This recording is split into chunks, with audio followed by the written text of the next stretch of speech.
Bonsoir, bienvenue dans cette édition. Un général de l'armée qui démissionne pour se lancer dans la course à la conquête du pouvoir politique. C'est assez rare pour être souligné dans un contexte où le pays, le Mali, est traversé par des crises multiformes, des crises sécuritaires, crises politiques et crises sociales. C'est en ce moment que le général Moussa Sinko Coulibaly a décidé de se lancer dans la course pour la présidentielle. J'ai l'immense plaisir de le recevoir sur ce plateau. Monsieur Sinko, bonsoir. Bonsoir, tout le plaisir est pour moi. Merci de l'immense plaisir. Alors, vous êtes un ancien général de l'armée, je le disais. Vous êtes aussi ancien ministre sous la transition. En tant que militaire, vous avez prêté serment de défendre le Mali en toutes circonstances, en tout lieu, en toutes circonstances. Vous avez quitté l'armée pour vous lancer en politique. C'est une violation de votre propre serment, non? Absolument pas. Une carrière militaire a un début et a une fin. J'ai décidé de mettre fin à ma carrière militaire conformément aux textes qui régissent cette carrière militaire ici au Mali. Il n'y a aucune violation des textes. J'ai tout simplement compris que je pouvais être beaucoup plus utile dans la position actuelle que j'ai que rester sous les contraintes de la loi qui régit la fonction militaire au Mali. Donc j'ai décidé d'apporter une contribution au débat politique, d'enrichir le débat politique. Et je pense que c'est dans cette position que je suis le plus utile en ce moment. Savez-vous que vous avez une part de responsabilité dans la situation actuelle du Mali? Ma part de responsabilité, j'ai envie de dire, j'ai contribué positivement à la stabilisation du Mali. Vous avez suivi les événements qui se sont produits en 2012 et en 2013. Je pense que les efforts que j'ai fournis en tant que ministre ont contribué grandement, non seulement à la signature de l'accord de paix qui a permis de mettre fin au conflit ouvert qui existait entre les communautés du Nord et certaines communautés et le reste de la communauté nationale, mais aussi l'organisation des élections qui a été une réussite parfaite, qui a permis de remettre en selle les institutions légalement constituées. Donc je pense que ma contribution a été plutôt une contribution hautement positive et pendant cette période de crise. Quand je parle de votre part de responsabilité, je fais allusion à la chute en 2012 des trois grandes régions du Nord, Tombouctou, Kidal. Quand vous voyez bien la chronologie et de la chute de ces régions, je crois que le problème a commencé en 2011. En 2011, le général Sinko n'était pas encore là. Avant la prise du pouvoir par les militaires, ces régions étaient sous le contrôle du pouvoir de Bamako. Je pense qu'il faut situer les choses dans leur contexte. Je pense que c'est l'échec des politiques qui a conduit à cette insécurité, la gestion calamiteuse qui a eu lieu plusieurs années auparavant. C'est-à-dire que le coup d'État n'a été que la goutte d'eau qui a fait déborder le vase.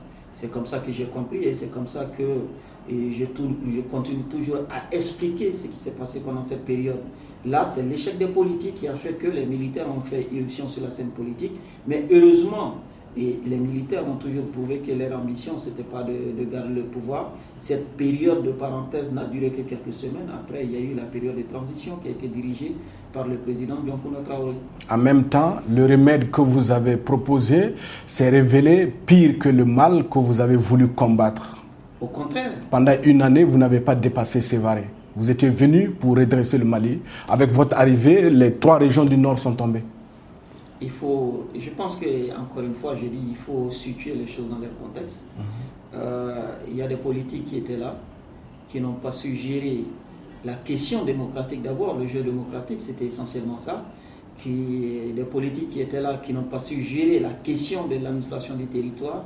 Des politiques qui étaient là, qui n'ont pas su gérer la répartition du pouvoir et la répartition des richesses au niveau national, l'implication de toutes les communautés à la gestion de l'État. C'est ce qui a conduit au grand désordre qu'il y a eu un peu en 2011, fin 2011, depuis 2012. Maintenant, penser que c'est parce que les militaires sont arrivés sur la scène politique et c'est ça qui a conduit un peu à la chute des régions du Nord, c'est un peu réducteur. Je pense que le mal était déjà fait et on a vu que les conséquences, et même le coup d'État, comme je l'ai dit, ce n'est qu'une des conséquences de la mauvaise gestion qui existait et puis de la faillite des politiques qui étaient là à cette époque. Voyez-vous, vous parlez d'un problème politique qui peut être résolu par des voies démocratiques. Si le président qui était en place n'était pas bon comme vous le prétendez, il y a des voies démocratiques pour résoudre ce problème. Mais il y avait un problème militaire. Vous accusez à l'époque le président en exercice, Amadou Toumani Touré, de ne pas vous donner des armes, de ne pas s'occuper de l'armée. Mais une fois que vous avez pris le pouvoir, la situation est devenue catastrophique. Jamais dans l'histoire du Mali, on a vécu une telle situation. Je pense que je ne vais pas... c'est votre jugement de la situation, mais je pense c'est une réalité. Je pense que les Maliens ont positivement jugé la période de transition dans sa globalité. La période de transition nous a permis quand même de comprendre qu'il y avait des difficultés au niveau de l'armée. Ça a permis de remettre petit à petit de l'ordre dans cette structure, de commencer la réforme et la restructuration de l'armée et des forces de défense, mais aussi, comme j'ai dit, ça a permis de remettre de l'ordre sur la scène politique. Et à la fin, on a eu un président légitimement élu, des institutions qui ont commencé à fonctionner. Je pense que globalement, la transition a été une période positive. Je juge la transition dans sa globalité.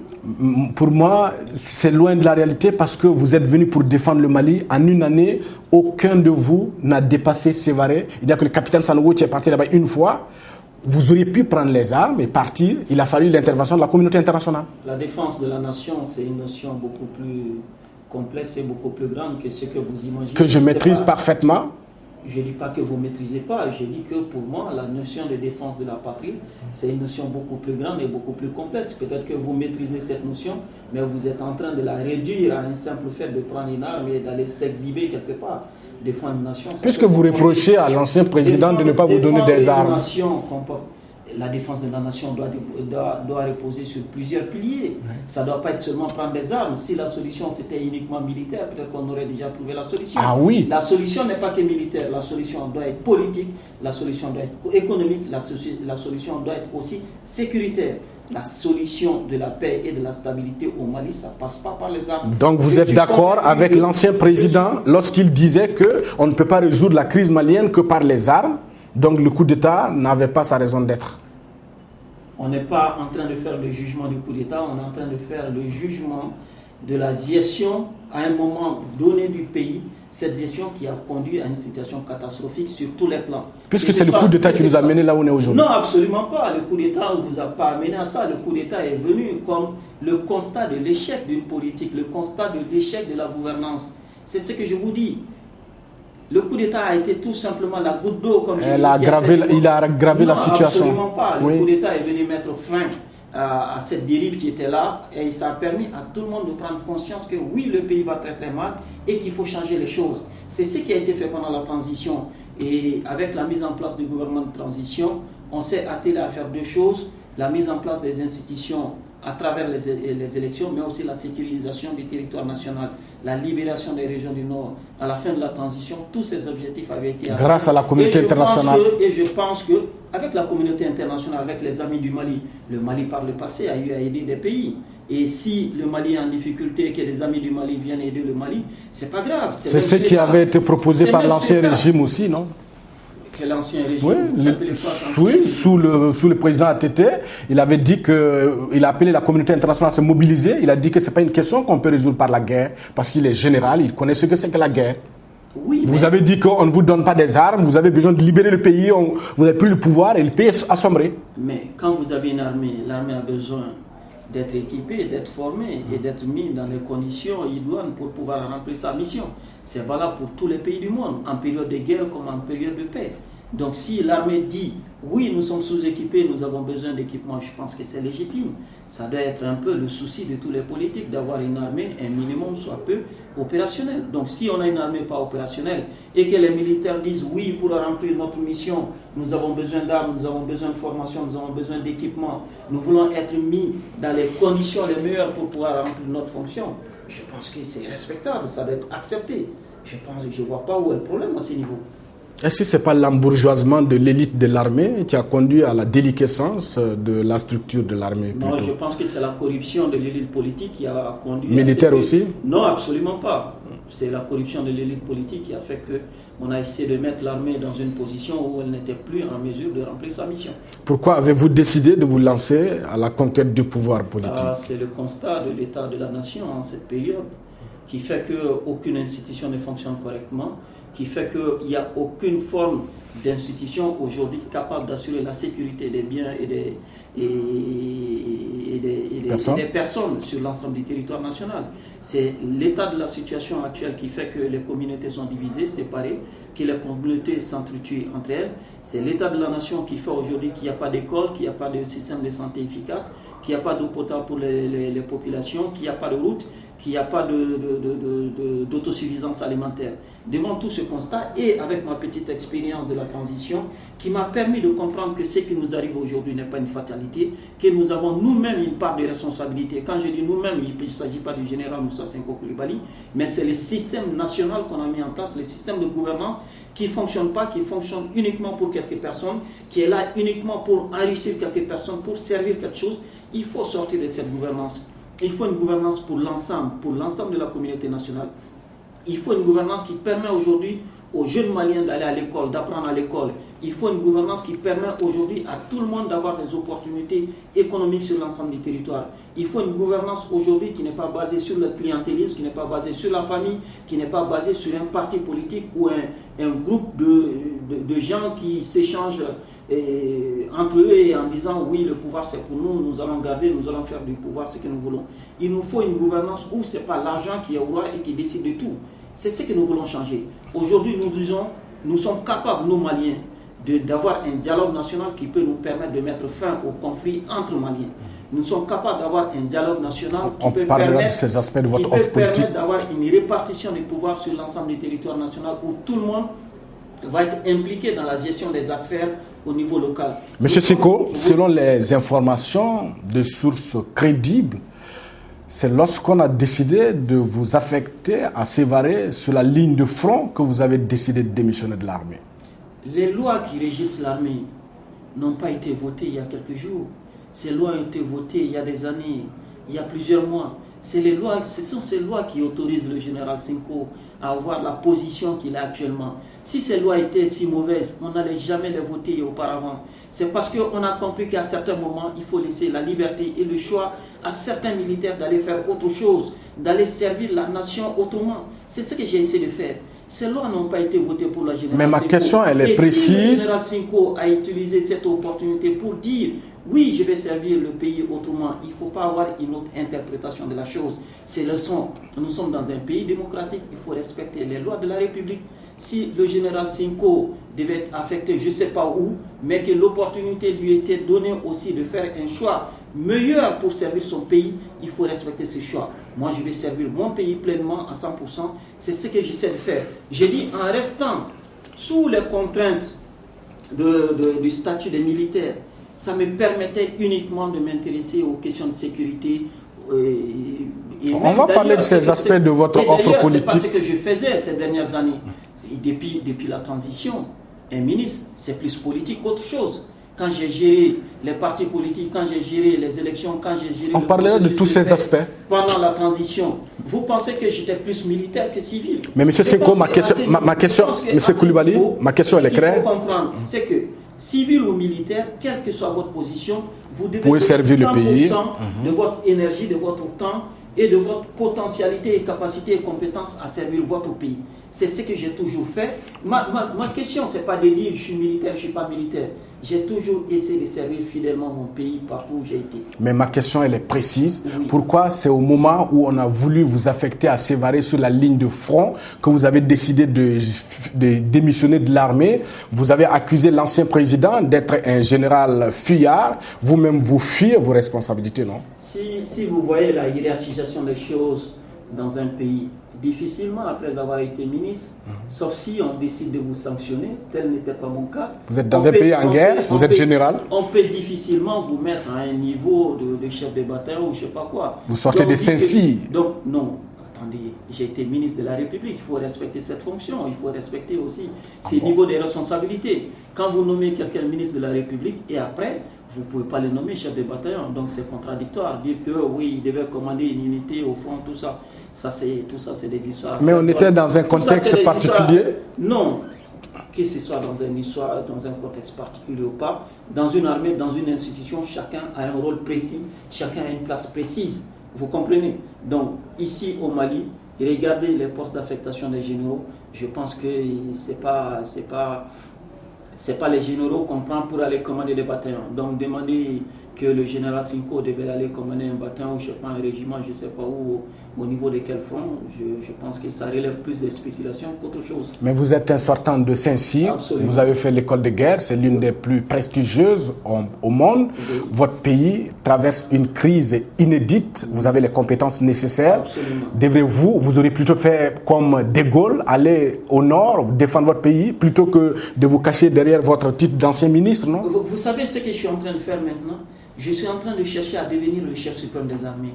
Ça veut dire que je serai le premier responsable de la sécurité de ce pays. Ça veut dire que je serai le premier responsable des forces armées. Ça veut dire que je serai le premier responsable des forces de sécurité. C'est un saut dans l'inconnu, non? Non, c'est pas un saut dans l'inconnu. Non, attends.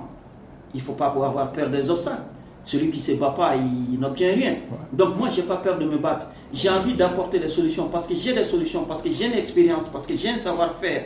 Donc le niveau intermédiaire que j'avais ne me permettait pas ou ne me permet pas d'apporter les solutions que je vais apporter. En cherchant à être le chef suprême des armées, je sais que je peux mettre fin, apporter des solutions à notre armée. C'est-à-dire que la corruption qui existe au niveau de l'élite politique qui commande aujourd'hui notre armée, la corruption qui commence aujourd'hui à gangréner même la haute hiérarchie militaire aujourd'hui, je sais que je peux mettre fin à ça. Et c'est pourquoi je cherche aujourd'hui à devenir le chef suprême des armées. Donc aujourd'hui, dire que oui, il quitte le poste de général, mais si c'est pour devenir le chef suprême des armées, je pense que ce n'est que renforcer les pouvoirs que j'avais auparavant pour pouvoir mettre en application les idées et l'expérience que j'ai. Mais on n'a aucune certitude que vous seriez élu président, vous n'avez aucun appareil, vous êtes un néophyte en politique, c'est un saut dans l'inconnu. Ce n'est pas un saut dans l'inconnu, il faut savoir commencer quelque part, il faut savoir ajouter 0 à 0 pour avoir 1. Ça, c'est ça, l'école de la vie. On n'a rien en restant à la maison, en restant au bureau, en restant au salon, en disant oui, ça ne va pas, rien ne va, et ça ne va pas venir tout seul. J'ai accepté de me battre, peu importe les conséquences que ça va, ou ce que ça va me coûter, et sur un plan, sur différents plans. Ce n'est pas ça la question. La question, est-ce que j'ai envie de servir mon pays? Est-ce que je suis sûr que je peux apporter quelque chose à mon pays? Est-ce que je pense que je peux être plus utile à mon pays en faisant ce que je fais actuellement?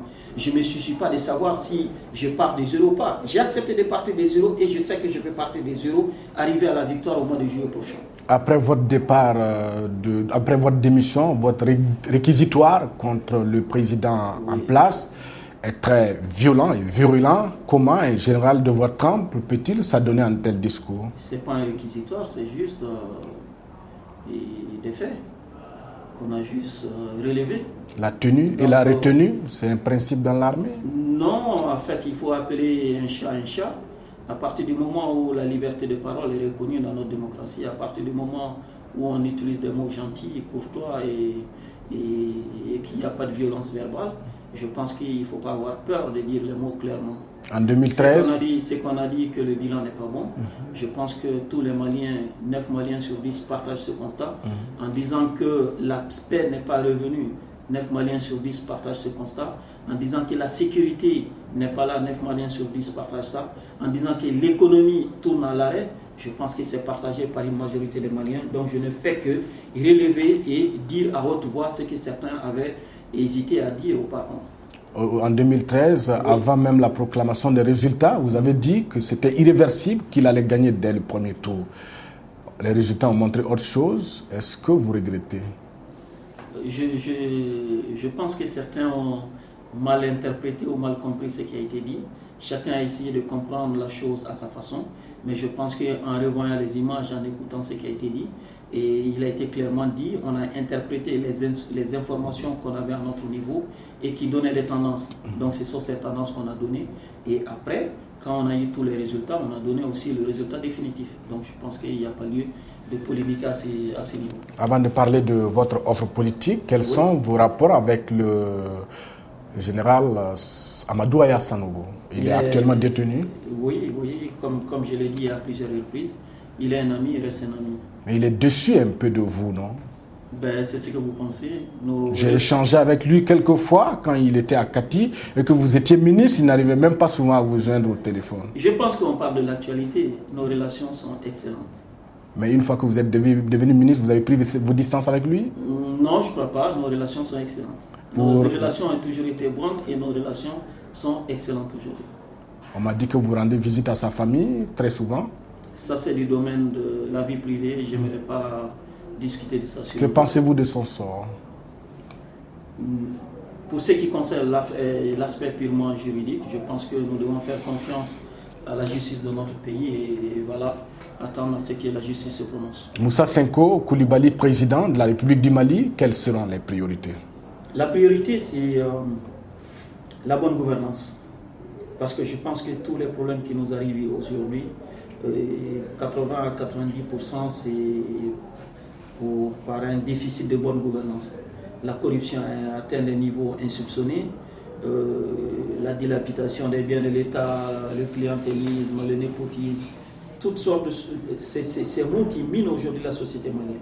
Donc nous devons commencer par changer à ces niveaux, mettre fin à la corruption, gérer correctement les ressources de l'État et aussi réformer l'État. La sécurité n'est pas une priorité?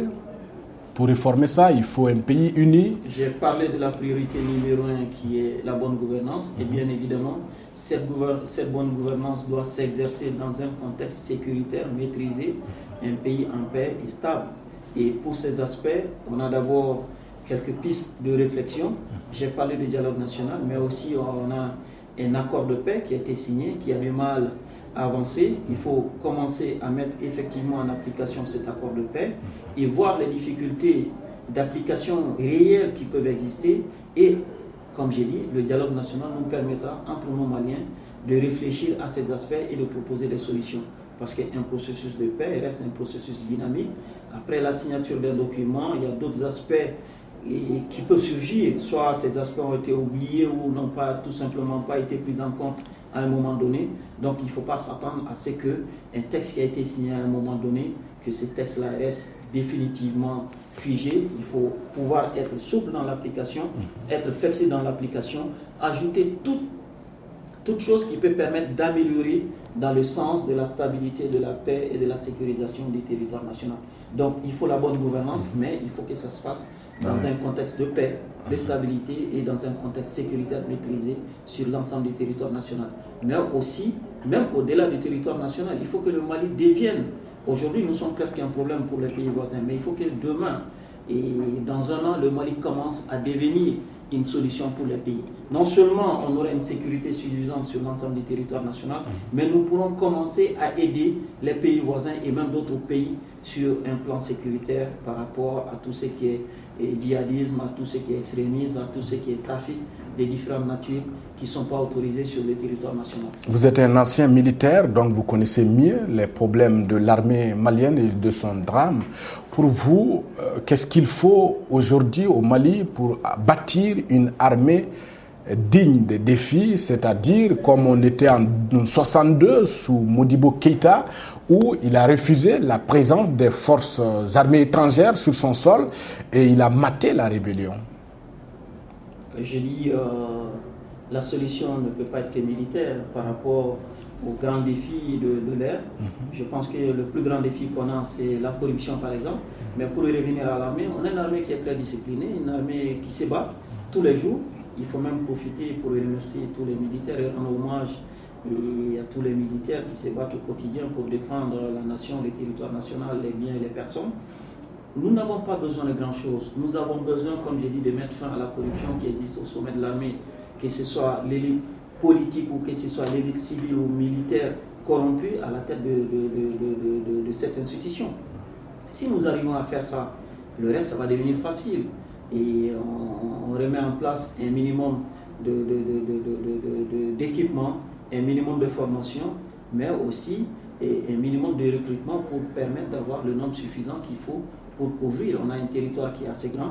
Donc en jouant sur ces trois piliers, formation, équipement et recrutement, nous allons avoir ce qu'il faut pour apporter une première réponse. Parce que des fois, le niveau de menace peut être tel qu'une nationale d'un pays économiquement très faible, ça peut être difficile de répondre à plusieurs types de menaces. C'est pourquoi nous allons garder les partenariats que nous avons, que ce soit avec les pays voisins dans le cadre du G5 et d'autres pays du Sahel, mais aussi les partenariats que nous avons avec la France, l'Allemagne et d'autres pays, et même le partenariat qu'on a actuellement avec la MINUSMA, même si nous souhaitons que cette mission ne dure pas éternellement, ne dure pas trop longtemps sur le sol national, mais nous allons garder ces partenariats le temps qu'il faut pour reconstruire l'armée nationale et remettre l'armée nationale en position d'apporter une première réponse à tout ce qui est menace sur l'ensemble. Sur la lutte contre la corruption, qui est votre priorité dans Absolument. votre offre politique, Oui. comment l'entrevoyez-vous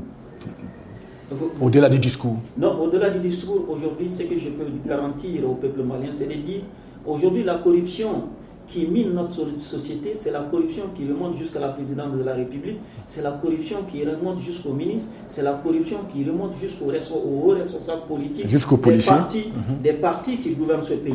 Jusqu'aux anciens généraux aussi? Non, absolument pas. Donc aujourd'hui, c'est cette corruption que nous voulons combattre. En disant demain, si le général Mais Cinco, comment concrètement? en disant demain, si le général Cinco est président de la République, il sera d'abord exemplaire. Ce sera corruption zéro à son niveau. Et à partir de là, il pourra imposer un agenda à ses ministres, aux responsables politiques, aux directeurs et à tous les grands responsables de l'État d'avoir la même exemplarité. C'est ce que nous voulons. C'est-à-dire diriger par l'exemple. Il ne s'agit pas de dire oui, moi je vais être corrompu, mais vous autres essayez d'être sains, essayez d'être blancs, essayez de... Non, ça ne marche pas comme ça. Il faut que le premier responsable de la République, le président de la République soit irréprochable. C'est ce que nous proposons aux Maliens. Nous disons si demain le général Moussa Siko Coulibaly est élu président de la République en matière de corruption, il sera irréprochable et il en sera de même pour l'ensemble de son gouvernement et des collaborateurs proches du président de la République. Donc c'est par ici qu'on veut commencer la lutte contre la corruption. Montrer d'abord l'exemple, ensuite bien évidemment avoir des systèmes de contrôle. A priori, on va insister beaucoup sur ça parce qu'il ne s'agit pas de laisser les gens détourner l'argent public, laisser les gens dilapider l'argent public et dire après qu'on va courir aller chercher. On va avoir un système de contrôle a priori suffisamment efficace pour permettre à ce que l'argent public, chaque fois qu'on injecte 10 francs, qu'on est sûr que 9,9 francs vont aller effectivement dans les dépenses qui sont prévues pour ce budget-là. Le centre du pays est traversé par une grave crise actuellement, des conflits intercommunautaires. Vous, l'ancien général, comment vous expliquez ça et quelles sont les véritables solutions? Pour ne pas caricaturer, mais pour simplifier, je dirais aussi que c'est le déficit de gouvernance à ce niveau. Et si l'État est absent, on dit la nature a horreur du vide.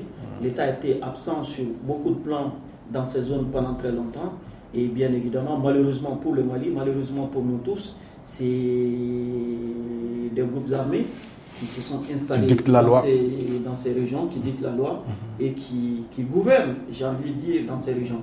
Et il faut que l'État soit un État qui va être effectivement présent sur l'ensemble des territoires, qui va apporter des solutions aux populations et permettre aux populations de travailler effectivement et de comprendre que l'État c'est un tout et que la nation c'est tout un ensemble et que chacun doit y contribuer. Mais à partir du moment où, à un certain moment, je ne dis pas que c'est ça, mais il faut simplifier les choses, à partir du moment où certaines populations ont l'impression d'être abandonnées, bien évidemment, et beaucoup de dérives peuvent arriver. Sur la question de la... Donc je pense que cela explique partiellement ce qui se passe actuellement au centre. Sur la question de la justice, que pensez-vous de l'état actuel de la justice et pour vous, quelles peuvent être les réformes dans ce secteur? Je pense que pour ceux qui sont habitués au palais de justice, ce qui nous revient souvent, c'est de dire que la justice d'abord c'est lent, on n'y comprend pas grand-chose et des fois les décisions qui sont rendues, et des fois on a du mal à justifier pourquoi ce sont ces décisions-là qui sont rendues. Donc aujourd'hui on a une justice qui est, j'ai envie de dire, un peu en déphasage avec les attentes de la population. C'est-à-dire que l'offre de justice aujourd'hui, j'ai envie de dire, est insuffisante. Donc il faut une justice que tous les Maliens, à quelque niveau que ce soit, peuvent comprendre facilement. Il faut une offre de justice accessible à tous les Maliens. Et il faut une offre de justice où chacun peut se dire, oui, j'ai intérêt à aller à la justice pour régler tel ou tel problème. Pour éviter qu'au moindre incident, les gens essaient de prendre les armes pour aller régler les comptes par eux-mêmes. Donc aujourd'hui, la justice, comme d'autres grands piliers de l'État, a besoin d'être réformée. Ça se fera avec les acteurs de la justice, ça se fera avec nous, les consommateurs de la justice, pour nous permettre d'avoir les équilibres qu'il faut. Et même s'il faut avoir, j'ai envie de dire, des auxiliaires de justice qui peuvent être des chefs de village, qui peuvent être d'autres personnes à différents niveaux, pour permettre à ce que, quand il y a des différends, que ça puisse être géré dans un contexte maîtrisé par l'ensemble des citoyens. L'emploi aussi est un défi au regard du nombre de chômage des jeunes dans ce pays et ailleurs en Afrique. Pour vous, quelles sont les solutions? Nous avons estimé que l'argent qui est détourné, l'argent qui est volé, peut représenter des investissements énormes pour permettre de créer des emplois, des petites entreprises, des moyennes entreprises qui vont générer des nouveaux emplois. Mais aussi, nous avons compris qu'en mettant fin à la corruption, nous allons encourager les nationaux à investir ici au Mali. Mais aussi, nous allons pouvoir attirer des non-maliens à venir investir ici au Mali. Nous ne voulons pas créer artificiellement des emplois au niveau de l'ANPI ou de, je ne sais pas, au niveau de quelles structures, des emplois qui n'apportent rien à l'État, qui n'apportent rien à la nation, qui n'apportent rien à ceux qui sont supposés être employés. Nous voulons mettre en place un environnement qui va permettre, comme j'ai dit, aux nationaux d'investir et d'être sûr qu'il y aura un retour sur investissement, aux non-nationaux de dire oui, la destination Mali est maintenant une destination sûre, parce que je sais, si j'investis 1 franc, 2 francs, je vais pouvoir savoir où est-ce que ces 1 franc, 2 francs vont partir et je sais que j'aurai un retour sur l'investissement. C'est comme ça que nous voulons créer des opportunités, surtout pour les jeunes, des opportunités d'emploi, et que ce soit par des entreprises ou que ce soit des structures autres. On est pratiquement à la fin de cette émission, mais on va vous permettre de nous donner votre point de vue sur l'éducation. Quelle place l'éducation occupe-t-elle dans votre offre politique? L'éducation doit être presque une question de sécurité nationale. Parce qu'aujourd'hui, beaucoup de nos jeunes qui essaient de quitter le pays, beaucoup de ces jeunes qui constituent la force vive de la nation, qui essaient de quitter le pays en allant dans d'autres pays, c'est un grand déficit pour le Mali. Mais ils font pourquoi? Parce qu'il n'y a pas d'opportunité, parce qu'ils n'ont pas reçu l'éducation nécessaire, parce qu'il n'y a pas l'environnement qui a été créé pour leur permettre de créer de la recherche localement ici sur place. Donc nous voulons avoir une école qui est accessible à tous les Maliens, une école publique qui permet à tous les Maliens d'avoir des niveaux élevés suffisants pour être des auto-entrepreneurs sur place ou pour être employés, comme je l'ai dit, par les investisseurs qui vont pouvoir venir parce qu'on va mettre fin à la corruption. Mais aussi, il faut créer de nouvelles filières. Parce qu'aujourd'hui, il y a certaines filières qui existent dans beaucoup de pays voisins. On ne va pas aller dans les détails, mais qui n'existent pas ici. Voyons dans quelle mesure on peut encourager la création de ces filières et encourager les jeunes à fréquenter ces filières.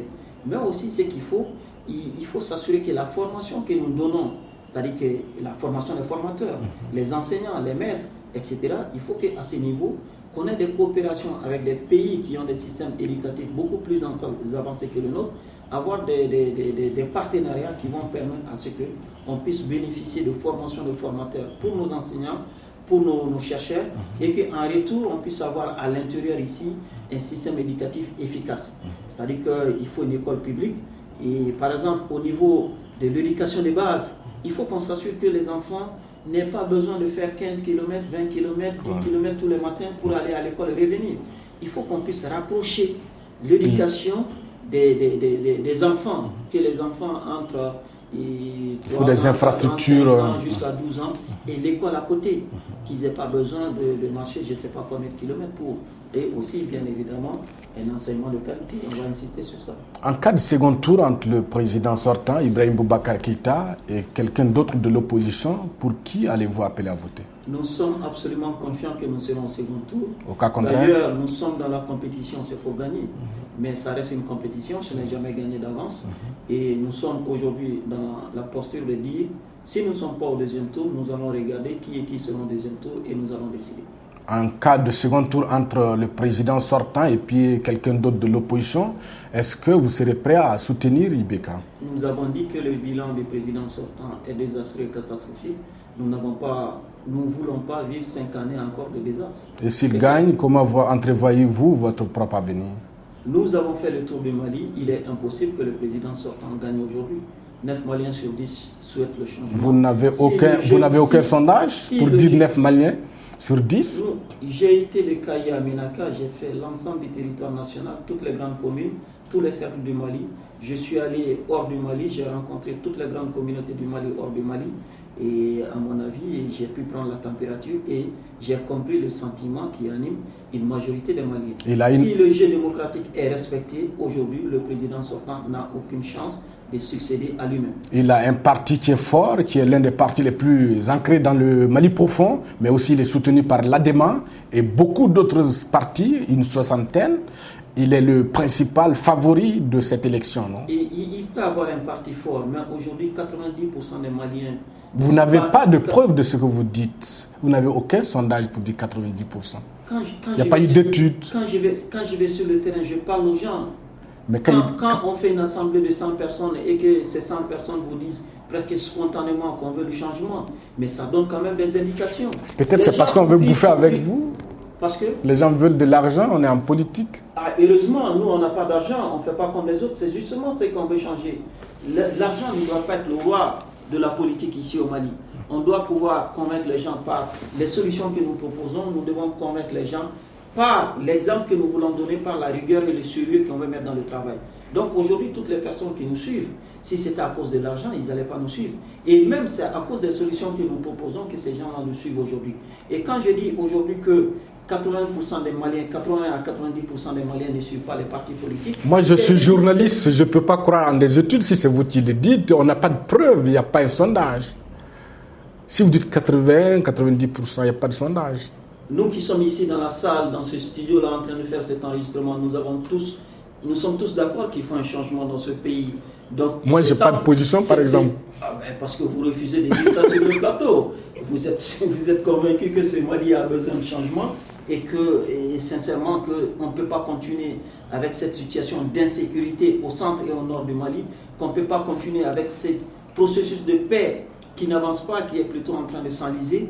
C'est pas ça. On veut sortir de ce piège, on veut sortir de ce cercle vicieux qui ne nous permet pas aujourd'hui d'avancer. Et pour dire que les partis politiques ont beau être puissants les uns par rapport aux autres, mais aujourd'hui, comme je l'ai dit, il y a une majorité de Maliens qui ne suivent pas les consignes des partis politiques. Et c'est cette majorité qui, le 29 juillet, fera la différence. Parce que cette majorité va voter pour le changement, pour le général Cinco, qui aujourd'hui représente la seule vraie solution pour le changement ici au Mali. Merci, M. Moussa Cinco Coulibaly. Ce fut un grand plaisir pour nous de vous avoir. Mesdames, Messieurs, ainsi prend fin cette émission. Merci à vous de l'avoir suivi et très bonne suite de programmes sur Troy TV.